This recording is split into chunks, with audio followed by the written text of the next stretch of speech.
L'autre jour, c'était le Star Wars Day, et comme des millions de fans à travers le monde, j'ai encore craqué. Je me suis relancé dans un marathon Star Wars. Mais les amis, j'ai commis une erreur. Pour la première fois de ma vie, j'ai regardé la première trilogie avec quelqu'un qui ne l'avait jamais vue.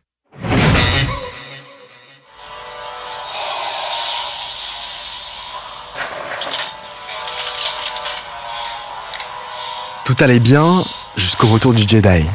Mais au beau milieu de la bataille finale, la Padawan assise à côté de moi me dit qu'il y a non-assistance à personne en danger. Quoi ? J'ai fait semblant de ne pas entendre, mais quelques instants plus tard, elle me parle de légitime défense. J'étais dans une galaxie très très lointaine et elle m'a ramené sur Terre. L'étoile de la mort était devenue un tribunal, c'était fini. Je n'arrivais plus à voir Star Wars comme avant. Make sense? Make sense. Bienvenue dans Make Sense, un saut dans la pop culture pour explorer les questions de société. Un podcast de Schema Business School. Les plus fins connaisseurs de l'univers de George Lucas auront déjà compris de quel passage du film il s'agit. La scène où Luke Skywalker refuse de tuer son père, l'impitoyable Dark Vador. Furieux de ce dénouement inattendu, l'empereur Palpatine entreprend alors de tuer Luke en l'électrocutant. Entre son maître et son fils, Vador doit choisir et finit par tuer l'empereur. Alors, le Seigneur Noir de la Galaxie aurait-il pu invoquer la légitime défense ?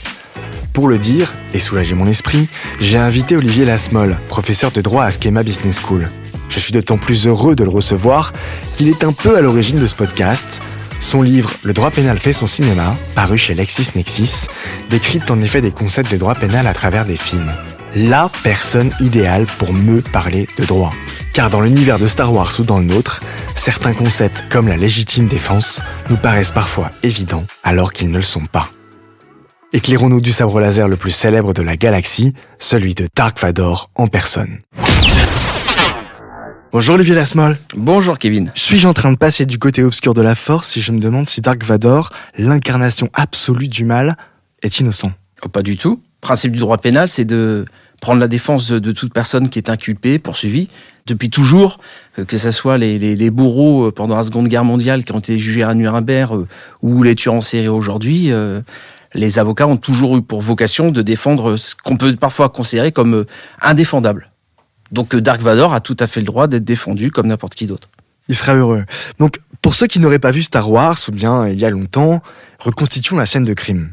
Pour contrecarrer les plans de l'empereur, le chevalier Jedi Luke Skywalker se rend sur l'étoile de la mort, une station spatiale intergalactique capable de détruire des planètes entières.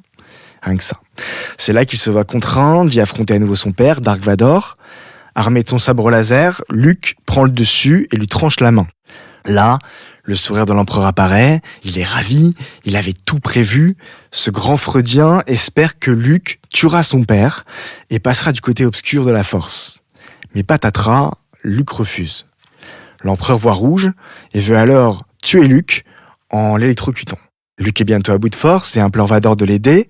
Entre son fils et son maître, Vador hésite, mais il finit par empoigner l'empereur et par le jeter tout entier dans un puits d'énergie. Pour élucider le problème, Olivier, admettons que l'étoile noire est située dans les frontières galactiques françaises et donc soumise à ses lois. Mais avant tout, pouvez-vous nous donner une définition claire et simple de la légitime défense ? Non. Je vous citerai le code pénal qui donne une définition qui n'est pas forcément claire et simple pour des non-juristes et non-pénalistes. Et c'est pour ça que je reprendrai les éléments constitutifs après. C'est article 122-1 du code pénal qui dispose « N'est pas pénalement responsable la personne qui, devant une atteinte injustifiée envers elle-même ou autrui, accomplit dans le même temps un acte commandé par la nécessité de la légitime défense d'elle-même ou d'autrui, sauf s'il y a disproportion entre les moyens de défense employés et la gravité de l'atteinte. » Alors justement, éclairons un petit peu ça, parce que là, vous m'avez presque perdu, le droit est clair, mais pas assez pour moi. Vérifions d'abord le cas de l'agression dans Star Wars. On se dit qu'il y a là, dans Star Wars, dans la scène en question, il y a assez clairement agression. Ah oui, bien sûr. Il y a deux conditions, une agression et une défense. Le code pénal dit que l'agression et la jurisprudence, l'agression doit être actuelle. C'est-à-dire que vous ne pouvez pas anticiper l'attaque Et vous ne pouvez pas attendre que l'agression ait disparu pour vous venger. Je prends un exemple, ce qu'on appelle les défenses préventives. En anticipant, il y avait une affaire Legras, c'était un monsieur qui en avait marre, qui s'était fait faire visiter son garage pendant au moins 4-5 fois d'affilée. Il en a eu marre et avant de partir en vacances, il a pris un vieux transistor qu'il a bourré de poudre, il a mis un interrupteur et il est parti en vacances. Je précise, la cave à vin était aussi dans son garage. Et le soir même, les 2 personnes qui venaient visiter son garage régulièrement sont venues. Et puis à un moment donné, on a entendu un grand boom. Et quand les secours sont venus, on a trouvé les 2 hommes, effectivement, qui étaient cambrioleurs, qui venaient simplement, c'était plus des SDF, qui venaient pour dormir, pour boire le vin qu'il y avait dans sa cave. Un avait perdu l'œil et l'autre était mort.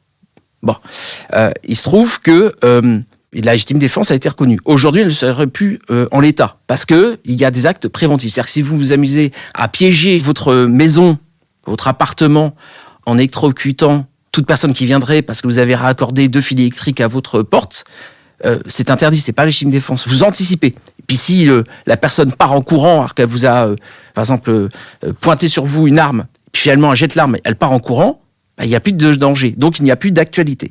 Ensuite, il faut qu'elle soit injuste. C'est-à-dire qu'il n'y ait pas de base légale. Un policier qui vous arrête dans la rue alors que vous venez de casser la vitre d'une voiture la nuit pour voler ce qu'il y a dans la voiture, s'il vous arrête, vous ne pouvez pas vous défendre en disant c'est légitime défense. Non, il y a une base légale au fait que vous êtes attaqué. Et puis, il faut que ça soit contre un bien ou une personne. Voilà les 3 conditions de l'agression. Actuelle, injuste, contre un bien ou une personne.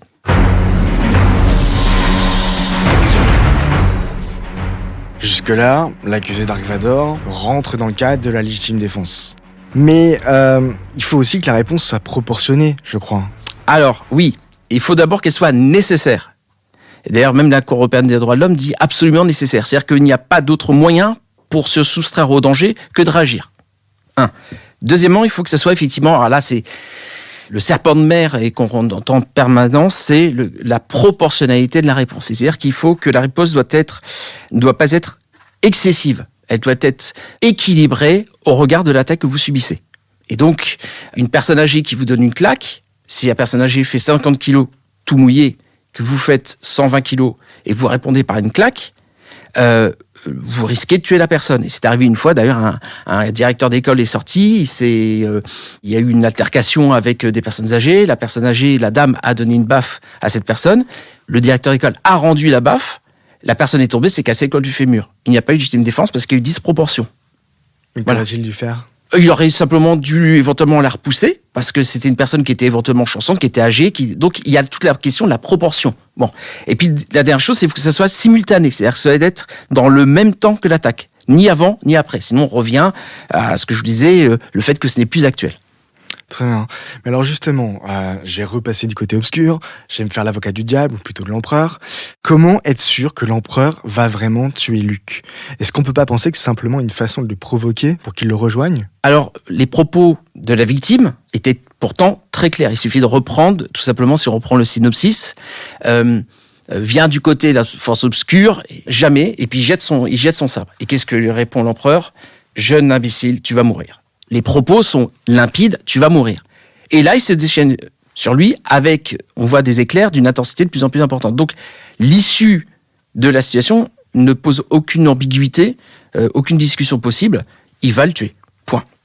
Il peut pas l'avoir. S'il peut pas l'avoir, il va le tuer. D'accord. Mais dans le feu de l'action, on est toujours sous le coup de l'émotion dans ce genre de situation. Comment juger si la réponse à l'agression est proportionnée ? Ici, dans Star Wars, ça peut paraître clair, mais ça l'est parfois moins dans la vie réelle. Voilà, c'est le nœud gordien. Vous êtes au cœur de l'œil du cyclone de la légitime défense. C'est la proportionnalité, c'est est-ce qu'on est vraiment en danger. C'est extrêmement compliqué. C'est pour ça que très souvent, dans la pratique, très concrètement, il est conseillé, lorsque par exemple, je sais pas, vous êtes cambriolé, vous êtes chez vous, quelqu'un rentre chez vous, l'idée c'est de prendre une arme, c'est de se défendre. Ce qui est souvent conseillé, c'est de ne pas prendre de risques et de sortir. On est avec son téléphone portable et on part. On ne prend pas de risque parce que sinon on risque quelque chose contre soi. Et si on se retourne contre l'agresseur et qu'on le blesse, alors que lui n'avait pas d'arme, il pourrait dire mais moi j'étais simplement entré, je ne présentais pas de menace. Ok, j'étais là, mais c'était un délit. J'ai pas tenté de le tuer. Ça va se retourner contre vous. Et c'est toute la difficulté dans le feu de l'action de savoir jusqu'où on peut aller. C'est extrêmement compliqué. J'aurais adoré voir Dark Vador prendre son téléphone portable.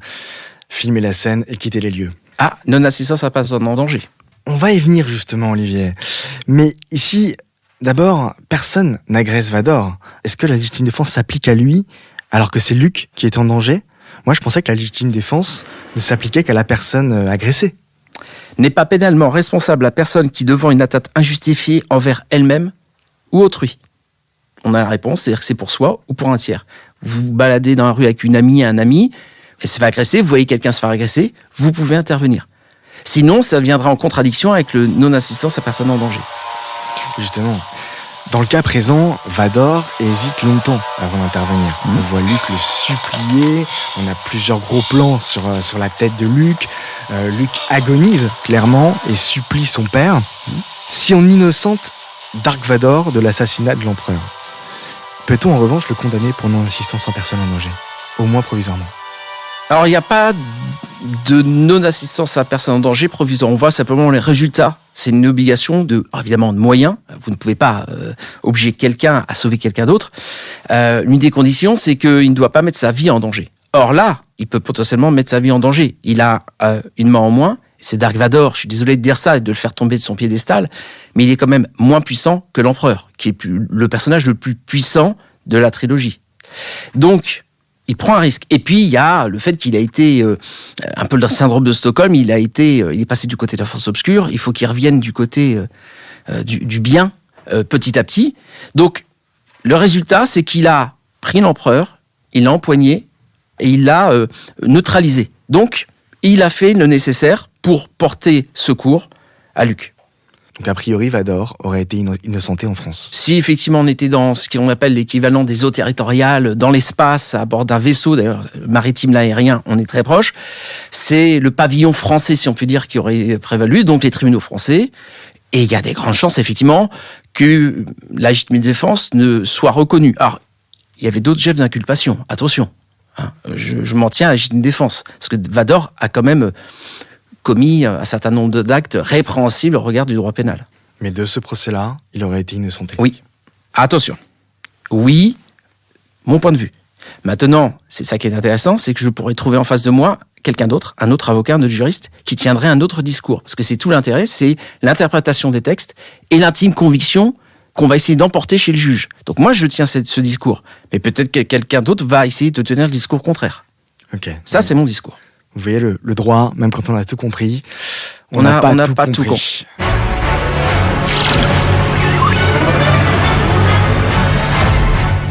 Alors attendez, Olivier, parce que au moment de la scène, l'Empire est toujours le régime en place. Ouais. C'est le régime légitime dans la galaxie, et l'empereur en est le représentant légal.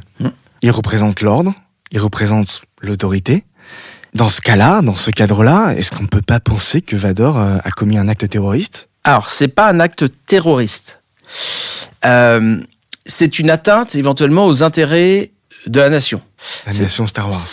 Voilà, ou de la nation, de l'Empire, comme on veut. Mais la nation au sens général du terme, de l'État.